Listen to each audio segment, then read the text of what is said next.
I'd like to welcome. Thank you. I'd like to welcome Katy Walker, who's our presenter today.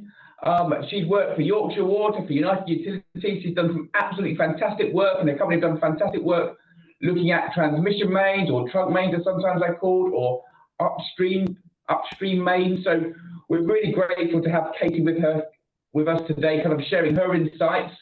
She has 30 to 45 minutes to present to us today, and then afterwards we will have a Q&A session. So if you've got any questions as we go along, please feel free to put them in the chat, and then I'll moderate when we get to that section. So Katy, feel free to head off now and take it away. And just everybody, if you're not on mute, please quickly put yourself on mute. But Katy, over to you. Thanks, Michael. Thanks very much for inviting me to do this. I will try and head into what I'm trying to say.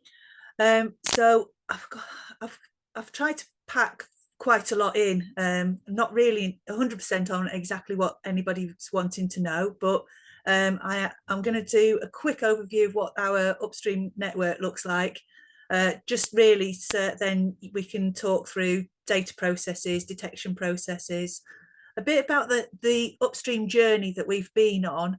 I've not been there for all of it, but I certainly was there at the start, and I'm certainly there now. Then what we've done to reduce aqueduct losses, an example of where we've reduced DMZ upstream losses, what factors impact it, a bit about upstream operability, some of our next steps, where I think we're going with some of this, and then just to summarise. So our upstream network consists of aqueducts and what we call DMZs. So the aqueducts, we've got 9 aqueducts named. So some of those run like from the Lake District down to Manchester, or from Wales up to Liverpool, and then sort of interconnected all in between. We have got a large upstream network compared with a lot of other water companies. So as well as our aqueducts, our upstream losses are made up of what we call DMZ losses, which is the trunk mains and service reservoirs that we split into what we call 33 demand monitoring zones. And that is just so then we can monitor what goes in and what comes out of each of those. And it does mean that we can actually start quantifying stuff within there. So within each of our demand monitoring zones, this example is Barrow.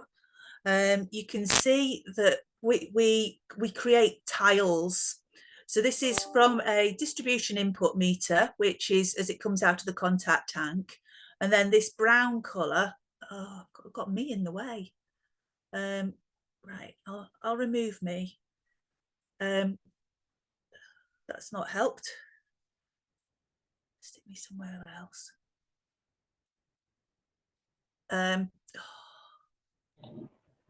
Katy, we can't see you, so on our screen is absolutely fine. Okay, right. Sorry, I got something blocking in the way. So we've got a tile that is this brown one, which is basically distribution input. It goes to DMA meters. It includes a service reservoir, well, a number of service reservoirs, this particular one. And it also goes to what we call unmetered feeds, which are virtual meters where we got small areas that we just can't set up as DMAs, that we will then use the billing data for to try and quantify an estimate as to what's going on in there. We'll also then go as far as another tile meter, which is an intermediate trunk main meter, into another tile. So that meter isn't a DMA meter. It is literally what is going into the next tile along. And so each week we will look at the inputs and the outputs for each of those, sum those up and get a balance. So that's pretty much where we go with our actual network. Our data processes, we use our upstream team do distribution input validation, aqueduct losses and DMZ upstream losses each week. Our distribution input, we've got 104 distribution input meters. We will have a look at the total daily flow, any non-operational meters. We will invalidate any flat lines or anything like that and import actual estimates. Those go into NetBase. To be honest, our distribution input meter stock is pretty decent, because we obviously it's such a key meter. So there's not much invalidation and estimation going on at distribution input level. We'll then run a meter balance report from NetBase, which we'll then use to create a distribution input spreadsheet. We can validate that and make sure that that is stacking up and making sense. And then that will we summarize all of that little lot into our distribution input that we use partly for internal reporting, but then obviously we do daily reporting to the EA. We also then look at aqueducts, and so we've got just over the 200 aqueduct meters, whether they are the big meters distribution inputs coming out of the treatment works going into the aqueducts, or whether they are the aqueduct takeoffs going into the DMZs, or even aqueduct transfer meters going in between different aqueducts. All of those we validate each week, and then we will import estimates into NetBase. That will generate an aqueduct balance for each aqueduct that can vary. Our aqueducts losses are quite bouncy, but we will then use that for internal meetings and then obviously year-end reporting. What we'll also do is we've got about 2,500 meters that impact our distribution DMZ losses. So again, for each DMZ, we will generate a NetBase report. That NetBase report, because we've got 2,500 meters that we can't possibly import the NetBase import process means that we can't import estimates for each of those back into NetBase because the process is just too clunky. We just do not have the capacity to do that. So we then export that into our Excel version. We've got 33 DMZs, each with their own data balance that will then create a losses profile, and those 33 are then summed up to give us our upstream losses within our DMZs, our demand monitoring zones. So in terms of our processes for detection and repair, we have tried auto-issuing tiles for detection based on losses and percentage of confidence, tile confidence, but it just did not work because for a number of reasons. What we have now got is we really go into a bit of detail before we will ever send anybody out. Got to consider that the costly element of this is in the find and fix and not in the analysis.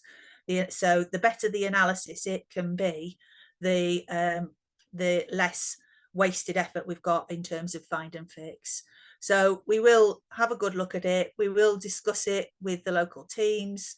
We'll make sure that we've done a 15-minute analysis, make sure that we've considered storage change. We'll have a paradigm check of the downstream DMA meters, and we'll also consider what's going on in terms of any unmetered feeds and non-operable DMA meters. What we'll then do is we then have to agree on the most appropriate technique for detection, and whether that is Enigma logging, whether that's FIDO logging, or whether that is use of the dogs, pressure management. We tend to save the sort of more intrusive Saharas, JD7s, until we've actually got to the point where we're struggling to actually pinpoint and narrow down. But we would usually start with probably Enigma logging or FIDO logging as our first starting point. So our journey, we started off back in the day with the sort of the thought process that trunk main leakage just shows. They're big enough and they show. We also didn't really search for them because it was too hard. With the technology that works in DMAs doesn't always work in trunk mains. Lack of fittings, volume of water.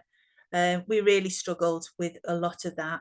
And it was really thanks to Dave Pearson back in the late 90s that really kick-started it, because he was extremely concerned that so much of our losses was actually on the trunk main network. And he could see that our DMA leakage was coming down nicely in the late 90s, but there was nothing happening on our upstream network. So a big thanks to Dave Pearson for kickstarting this. It's always a leakage hero of mine. So we started with setting up our DMZ schematics and sort of configuring our tiles back in the late 90s. We got various consultants in at the time. Atkins then continued to do the DI validation for a number of years. We then brought it in-house to be done by the area analysts, who I must admit didn't really work brilliantly, because the area analysts are focused very much on DMAs, and Upstream's a little bit of a tag on and is a little bit in the too hard to do box. So that wasn't our finest decision to actually do that.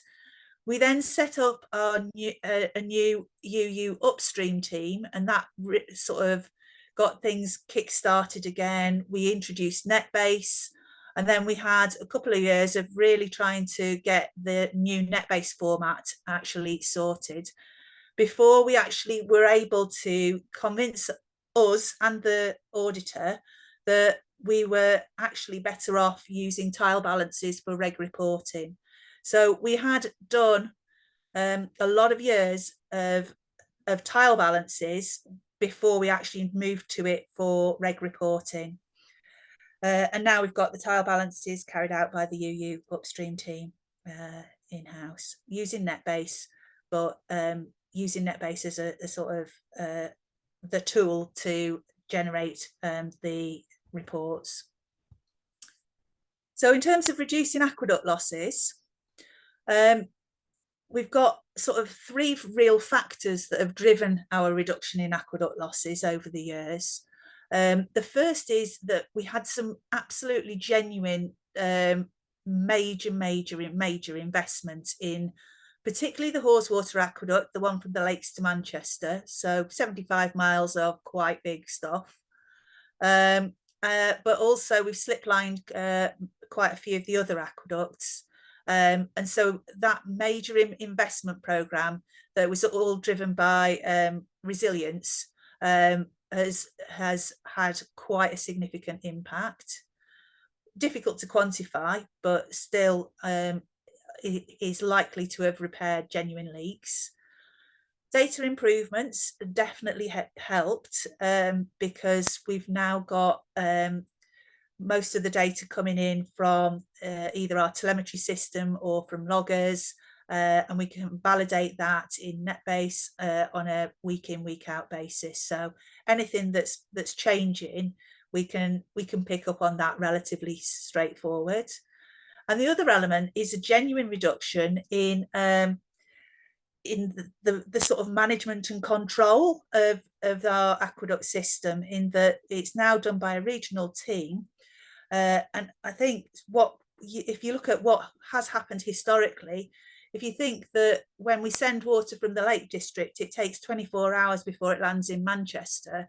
So any flow increases in the Lake District, we needed to sort of plan 24 hours ahead before it sort of landed in Manchester. And similarly with the Wales to Liverpool. So previously, before we got this sort of control team in, I think we were having some definite sort of overflowing reservoirs, sort of overflowing into impounding reservoirs, things like that, I think that has definitely honed up, and we are a lot tighter on that. So this is just some pictures from the Haweswater aqueduct outage.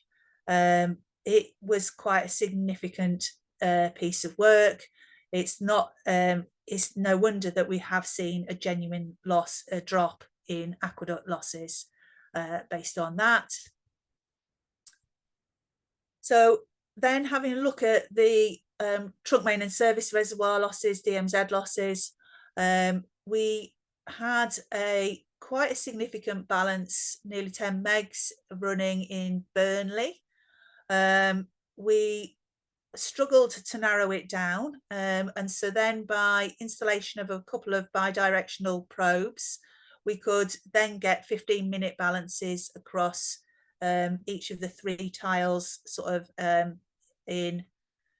along the Coles Valley trunk main. So what we then did was the 15-minute balance, narrowed it down to a single section. We could then get the leakage teams in, and we could then identify quite a significant leak on this 700mm main. When that was fixed, it's brought the tile balance down from running at this orange one, sort of running at 7 and a bit, down to running at pretty much 0. That was one example. We've not had as significant examples since. We've not got the same opportunity now, in that we've only got one DMZ that's running at anything like that sort of level, and don't really know exactly where those losses are within that one, but we don't have the same opportunity these days. So what impacts our upstream losses? We know that any sort of trunk main leak is going to count in our upstream losses. It's really obvious.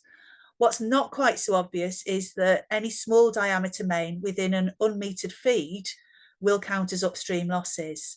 And sometimes when you've got losses to go and find, it's easiest to start looking at the unmetered feeds, just to do a quick sense check that we've not got anything going there, because it's much easier to find and locate and fix on a smaller diameter main.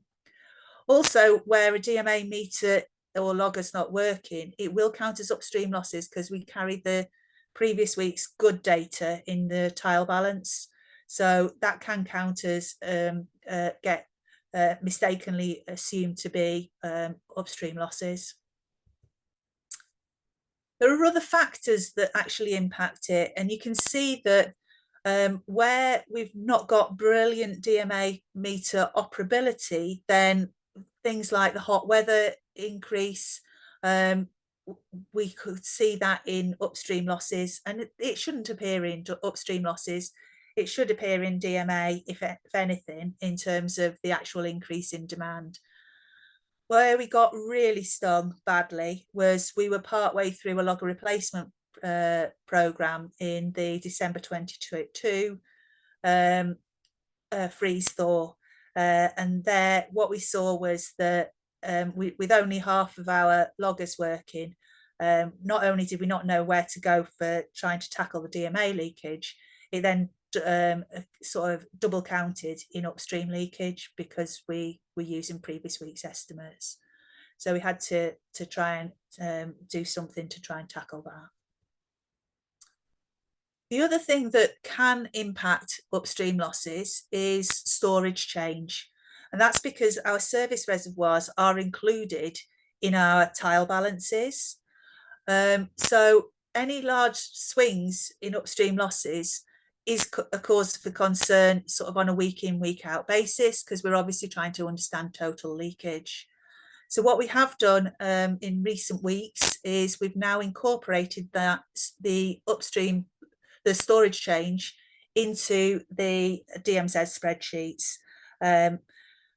How we've done that is we have used the level signals in net that we've got into NetBase, and looks at capacity and depth to calculate a flow based on the level signal.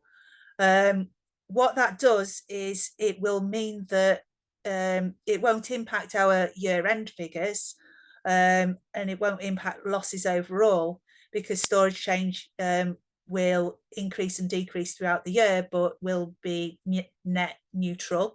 But it does help in terms of reducing the bounce in some areas, not all, to try and make sure, give us a bit more confidence in the level of upstream losses. So you can see that this blue line is with storage change adjusted. The dark blue line is with the raw data, and you can see how much smoother they are. I think what we should have been doing is using the year to date, this purple line, rather than necessarily always just trying to bounce to concerned with storage change. The biggie, the real elephant in the room on upstream losses, whether it's aqueducts or whether it's trunk maintenance service reservoirs that's sort of within DMZ, is meter accuracy.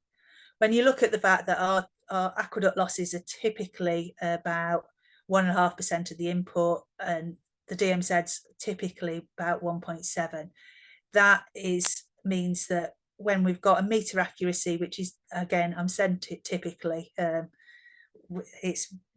I'll defer to Michael on that as the meter accuracy expert, but it means that we are really up against it. So we have got an ongoing DI meter verification program using secondary clamp-on meters. That's working its way right the way around all of those. Obviously, we've got access issues and all sorts of fun and games trying to get all of those done, but that work is very much ongoing and is getting some really big push from senior management on that at the moment. The DI meters, because we've got 104 of them, then yes, that and they are such key meters, is definitely ongoing.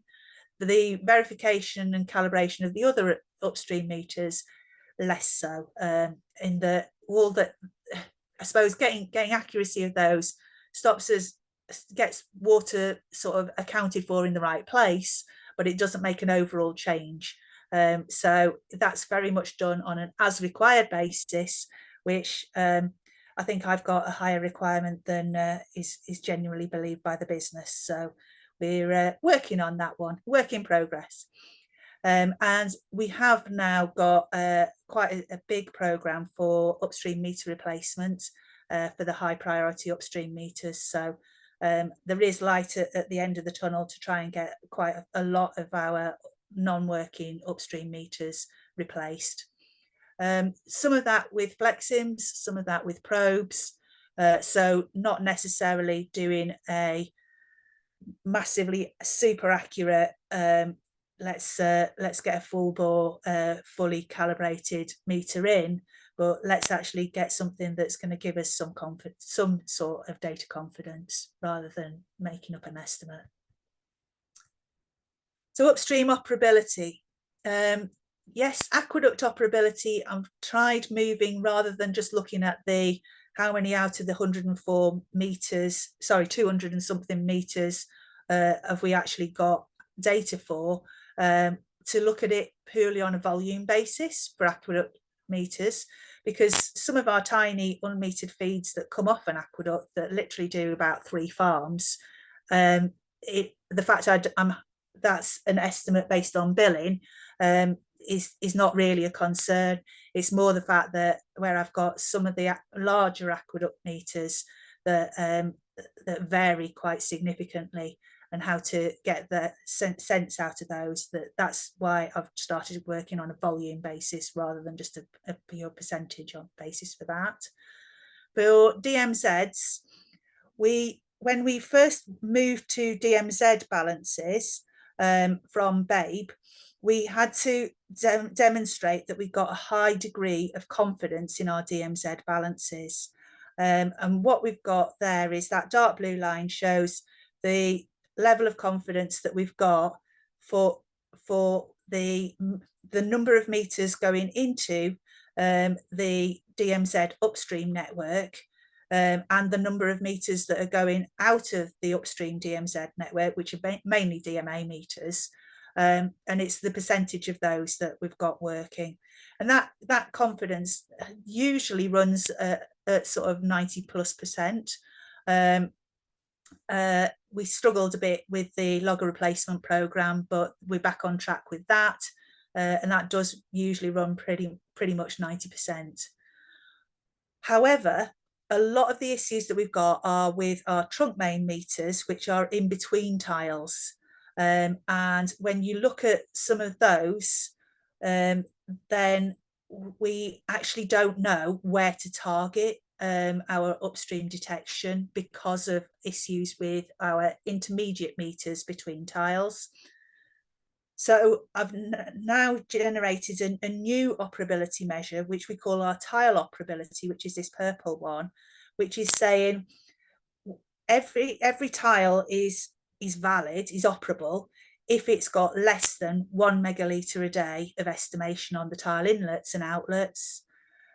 Because I'm really wanting to be able to target within about 0.5 megalitre, and so any estimate I need it to be less than 1 megalitre, and that's now driving a lot of the upstream meter replacement program. So yes, we've got regular meetings which looks at, in terms of each of the hub areas, we'll go out and see the local guys, we'll look at operability issues, we'll also look at where proactive detection's needed. So our next steps, going back to this Barra tile, the way that NetBase works, the report spews out something that highlights where estimates are needed and where data is estimated. So the purple ones, we have input in an estimate based on previous. The red ones are unmetered feeds, which is generated by NetBase based on the billing number. So in terms of looking at our DMZ validation, that sort of report that we currently have is extremely useful. It allows us to validate quickly and easily each week.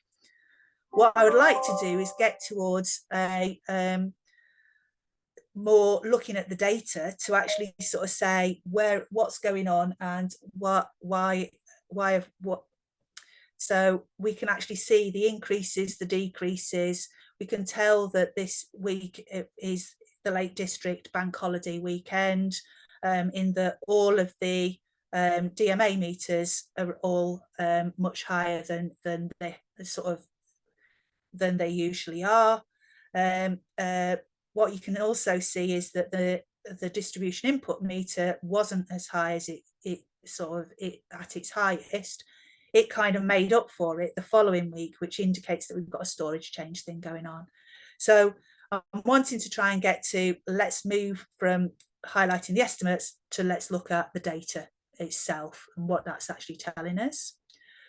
But really what I'm wanting to try and do is to really move into the action stages. Yes, we have been issuing proactive detection to local teams that prioritise it within their DMA leakage. So I tell them how much they're looking for, and that sits somewhere within their DMA leakage targeting process. I would like to try and get us a sort of highly skilled upstream team, because detection on the upstream network is so much harder than detection on a routine housing estate and DMA. Yes, we've got an ongoing programme to resolve our metering issues. That's definitely got to keep going, and we definitely probably are going to need some more funding in terms of that. We've got our storage change into our DMZs. We haven't got it into tiles yet. So yes, it needs a bit more validation. It needs a serious dose of looking at, and then we'll have a look at how we can actually incorporate it into the tile balances. NetBase is great at calculating storage change, but it's not great at sticking it into a tile balance. So we need to have a look at that. We also need to have a look at sort of net-based leakage IT and really have a look at how we can actually reduce the burden of manual estimate, sort of invalidation and estimation. So then if we could get that, so then it was a slicker process. We could, instead of just doing it for our 100 DIs and our 200 aqueducts, we could actually carry it out for our 2,500 upstream meters. And that would help us reduce the reliance on these Excel spreadsheets. The next stage is having a look at trunk main pressure. I'm not done anything on that yet. We have landed storage change in the last couple of weeks. Trunk main pressure is the next on the to-do list. Not sure what it'll tell us, but I am hopeful that we will learn something from use of that. So in terms of the benefits of tile analysis, yes, it's useful in terms of the meter validation. Yes, it's useful in terms of trying to get service reservoirs overflowing and identifying that. Identifying sort of unknown users, having a look at our unmetered feed consumption. We have picked up DMA meters where the bypass valve's passing. We've picked up various issues with tile configurations, and we've picked up some quite significant long-standing leaks. And it is very useful in terms of trying to do area level, top-down, bottom-up balances. So there's a number of reasons why I would advocate going into your upstream tile analysis. I definitely feel that is the way forwards. Okay, that's all I have on that. Brilliant, thank you, Katie. That was absolutely fantastic. There's a few things that I really like that I've just come through. What were the highlights really for me? I love how you mentioned that really the cost is in the finance, and so therefore the more analysis that you can do in the office, the better on there. I love how you mentioned that perhaps the easiest way to bring reported leak mains is actually to go for the unmetered properties, and are they provide much water? Are they using as much water as they should be, or are recording as much water as they should be? I really like the operability matrix that you're developing, and it's useful to let people know that in the UK there are no actual kind of metrics that you necessarily have to use on trunk mains. They're being developed at the moment. So I think the work that you are doing on that is absolutely fantastic. And I like right at the end there what I'd call the virtuous circle as you go around, and one thing helps another on there. For those not in the UK, it's probably worth noting that United Utilities, based up in the northwest, are really the lead in transmission mains, upstream leakage. So they have that journey. So Katie, we've got a few questions for you.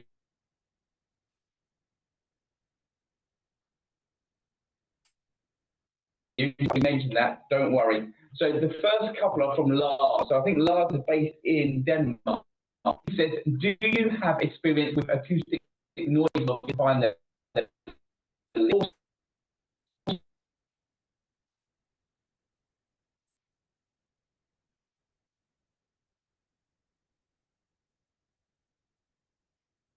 Sorry, Michael, I missed quite a lot of that.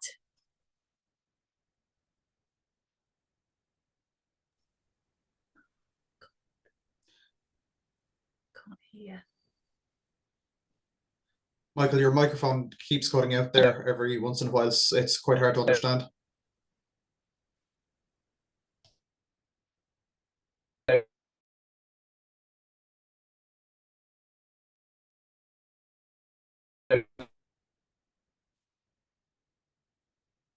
Michael, can you repeat the question, please? I can't hear you.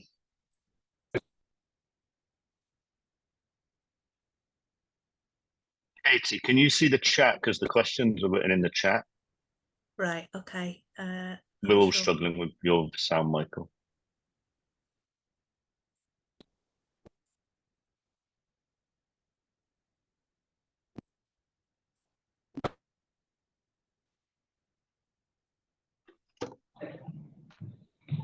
If you can't see it, I'm happy to ask.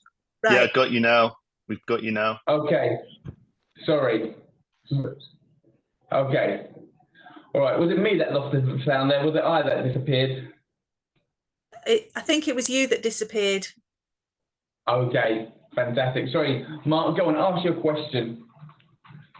Well, I'll ask Lars's question for him because it was a question I was going to dig into anyway. But for everyone's benefit, I'm Mark. I'm in Malaysia, originally from the UK, but worked in Malaysia in leakage for a long time. Lars's question, he had two. They're linked. I'll ask them both. Do you have experience using acoustic noise loggers to find the leaks? And do you use them in lift and shift mode, or do you have permanently installed versions with hydrants or hydrophones?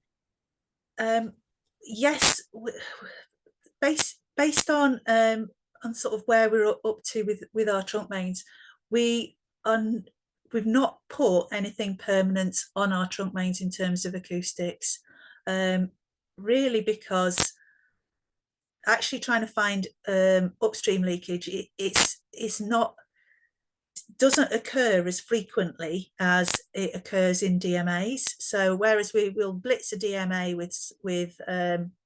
with acoustic loggers, we're not finding the same frequency. But also, obviously, the distance between fittings, etc., and the volume of water on trunk mains means that we are we do need to use the hydrophone option. We find that without actually getting into the main, then you really struggle. But yes, we do. That would be our first port of call, would be to try probably an Enigma logging. Okay, thank you, Katie. And I asked a question. You answered one of my questions, by the way, Katie. I asked it about meter validation and how often and how frequently, because of the large volumes. You answered all that, so I won't ask my question again. I had a second question, which I noticed Thomas Tennant has asked a similar linked question. So my question was, why did you decide to move away from Babe analysis and start using tiles? And Thomas's link to that is, have you noticed any major difference in leakage estimation from the original Babe model to now using tiles? I noticed the Babe estimation you detailed with 110 MLD. What is the flow balance result? So, so the Babe analysis that was 110 was back in the late 90s. When you look at the what that would, the Babe analysis would be now, I don't think it would be anywhere near that 110 that it was then, mainly because I think we have made some major reductions in upstream leakage in terms of genuine reductions, both with the aqueduct resilience program, where we've literally done some fairly hefty maintenance on that, but also with actually using the tiles balance to target stuff. We have actually had some quite significant results in terms of actually getting DMZ losses down. So I don't think that the 110 that we talked about in the late 90s in Babe would, if we use Babe today, would actually be anything like. But the tile balances, we moved to those because we actually genuinely believe that they are a better estimation than the Babe process. And so, yes, we didn't move to them instantaneously. You saw that we were over 10 years of doing tile balances before we made the leap. But it is definitely a better estimation, and it is quite significantly lower than that figure that we had in the late 90s.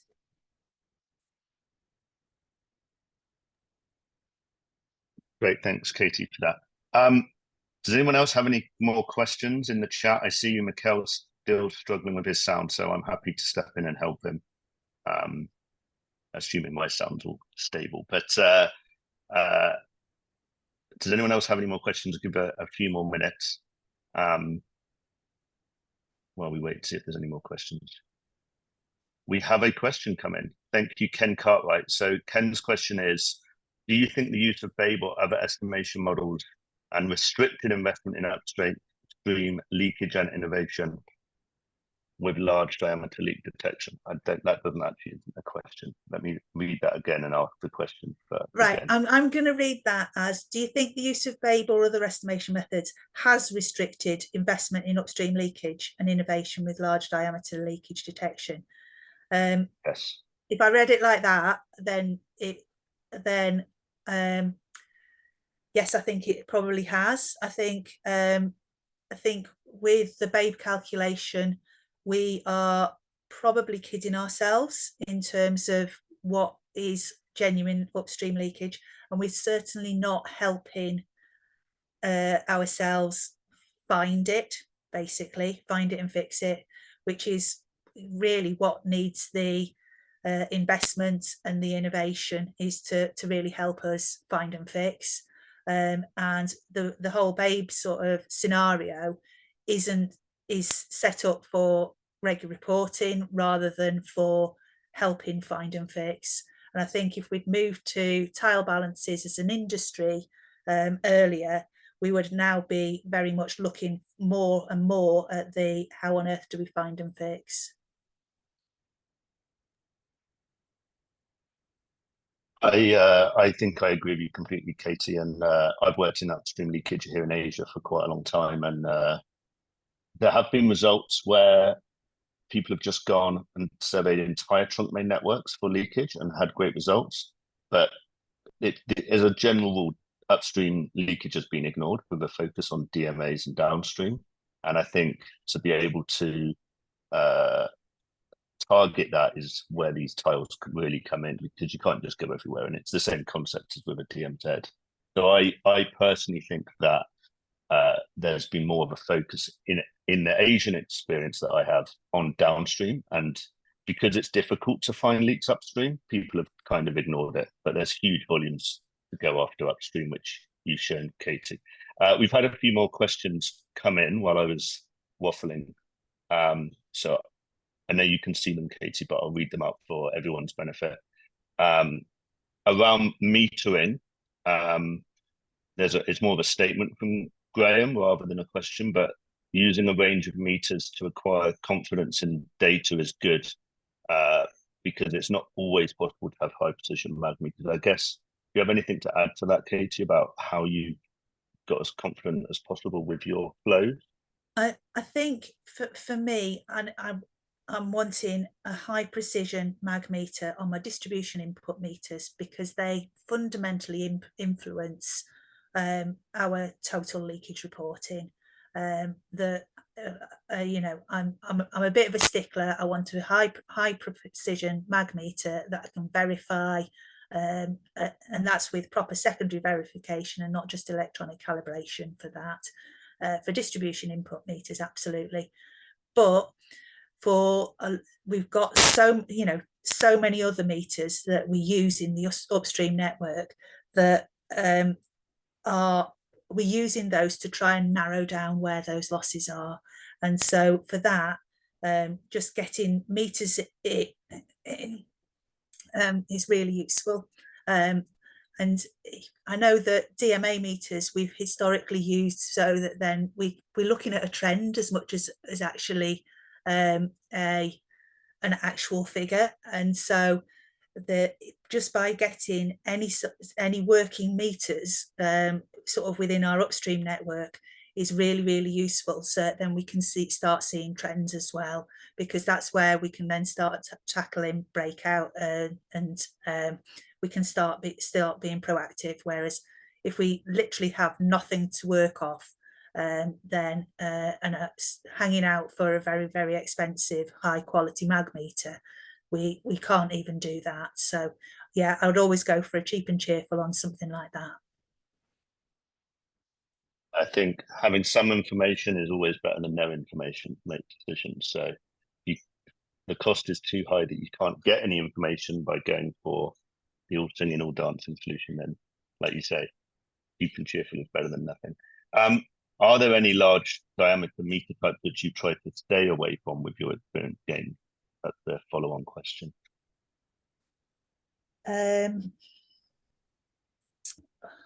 Not necessarily. No, I don't think there's any that we've actually tried to avoid.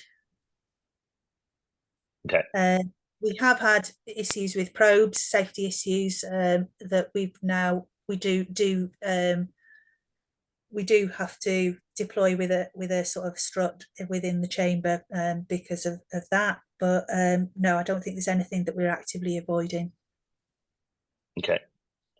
We have a question from Gerald Murphy, which is, have you used the consumer combined smart meter with integrated hydrophones or long lengths of PVC pipe with few fittings?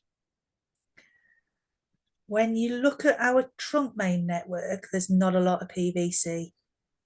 But there's also, our trunk main network doesn't have customers hanging off it, so we don't have any customer smart meter type piece on there.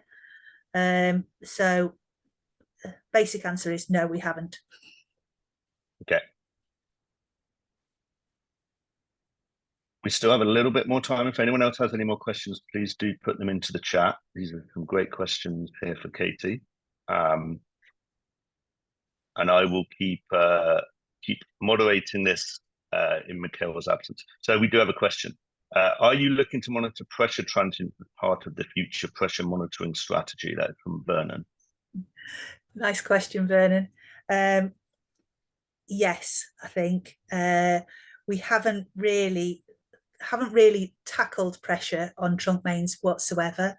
We have had a transient review, sort of region wide, but we haven't done it a specific, let's have a good look at our trunk main pressures, let alone our transients. So yeah, it's definitely on the to-do list. I'm hoping that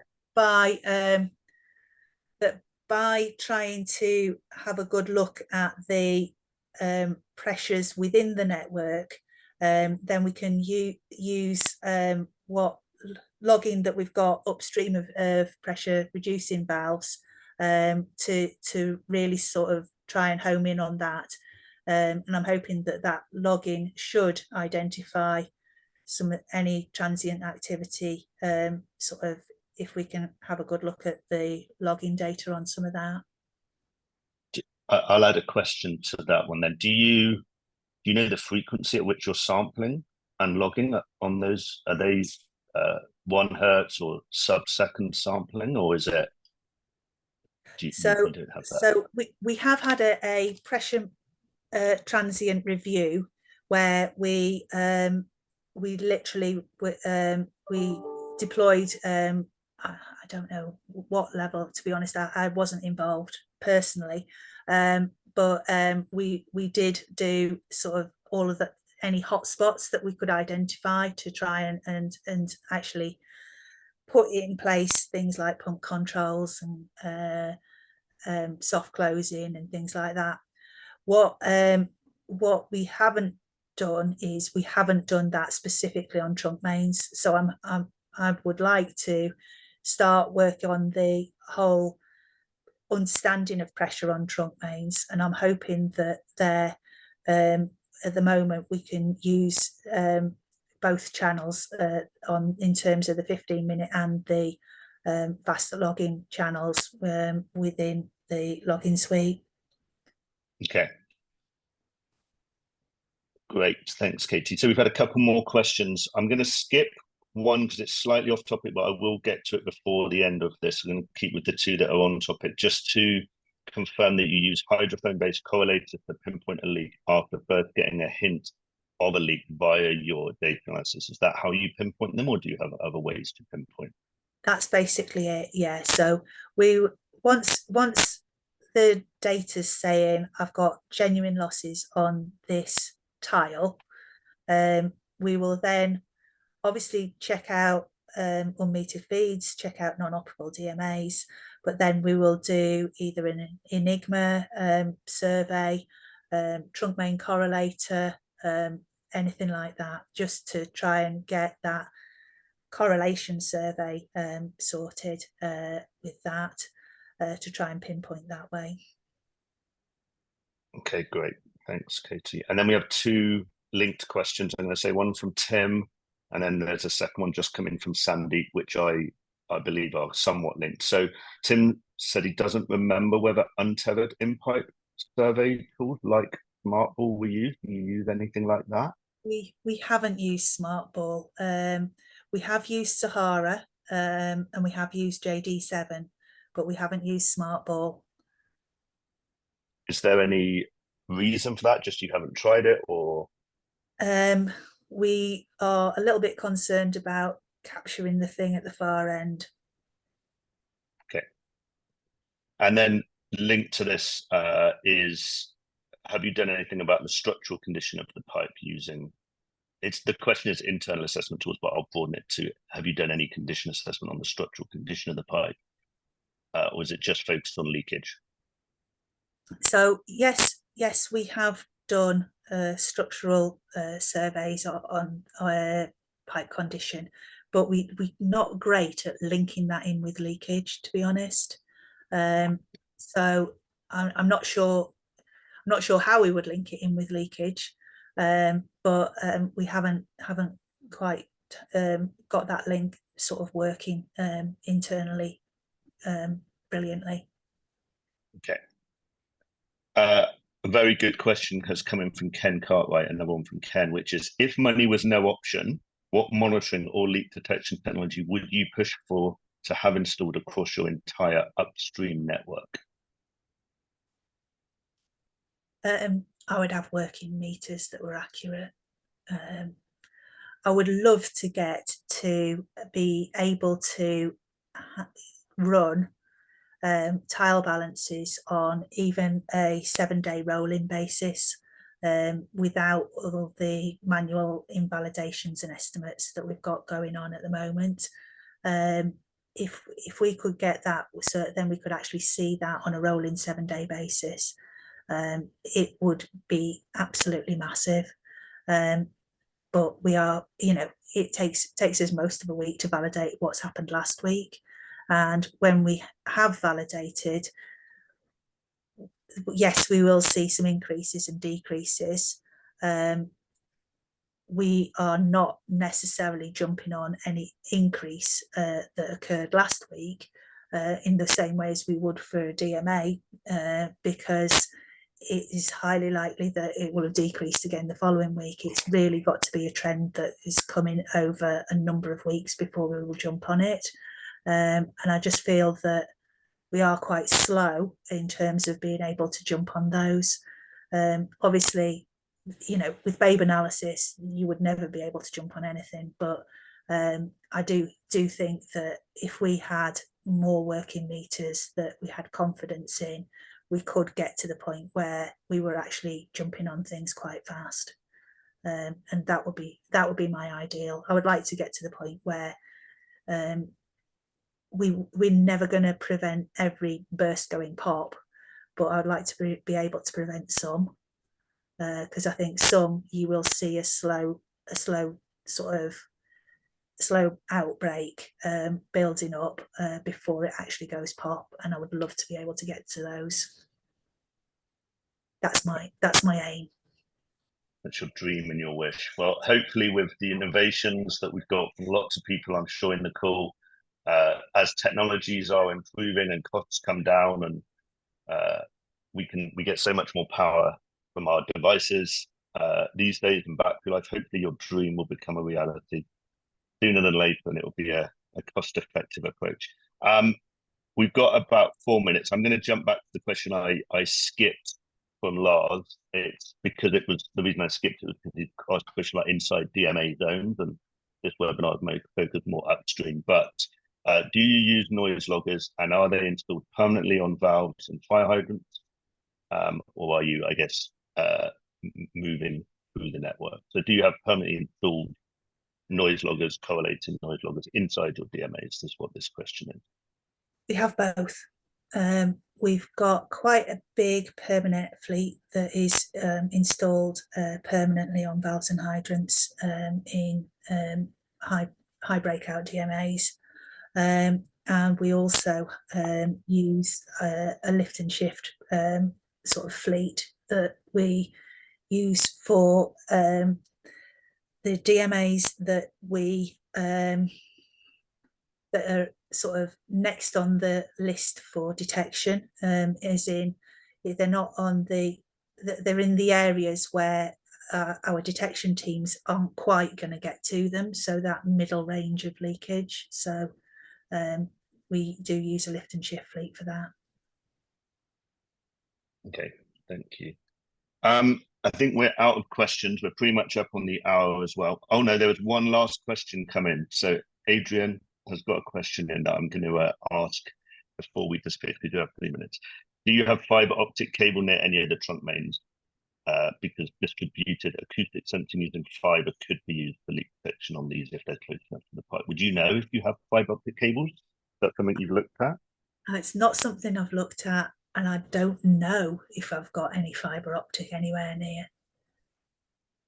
Maybe Adrian. I'm guessing Adrian might have an answer for you. If you do have it, maybe he's got an answer based on his question, I'm assuming. I have heard of companies that do use existing fiber optics to do leak detection. No personal experience with it, but I've heard of those companies. Yeah. No, I'm not. I haven't looked into the fiber optics route for our trunk mains, to be honest. But yeah, it's another one to look at. Okay, great. So I think we will end this webinar here. Thank you so much, Katy, for sharing your experiences and the great work you've been doing at UU. I don't know if there was any plans for Mikkel to share a what's next. I know this is a series of webinars. I personally haven't paid enough attention. I am in the Water Loss Specialist Group Management Committee, but I've been leaving it to Mikkel to deal with. Mikkel, are you there? Yes, well, I come and go, so I don't know whether you can hear me very well, but thank you, Mark, for stepping in. Thank you, Kate, for that presentation. We do have another one next week, which is looking more at kind of smart DMAs and using SES in England as an example. And then in a few weeks' time, we've got the aforementioned Ken Cartwright, who will be looking at kind of a more UK-based. So Katie did a very kind of case study on UU. Ken is going to be looking at a UK-based kind of upstream monitoring leakage management. So that's worth looking out for. That'll be coming around on the emailer, or again, if you look on LinkedIn in the next couple of weeks, you'll see that webinar advertised. So thank you, Katie, and thank you, Mark. Really, really appreciate it. Yeah. Thanks, Mikkel. Thank you, Katie. And yeah, we heard that loud and clear, Mikkel, that you came back at the end. Good, good. Thank you very much. Okay, have a good day, everybody. Good evening, good night, good morning, wherever you are in the world. Thank you. Thank you. Thank you very much.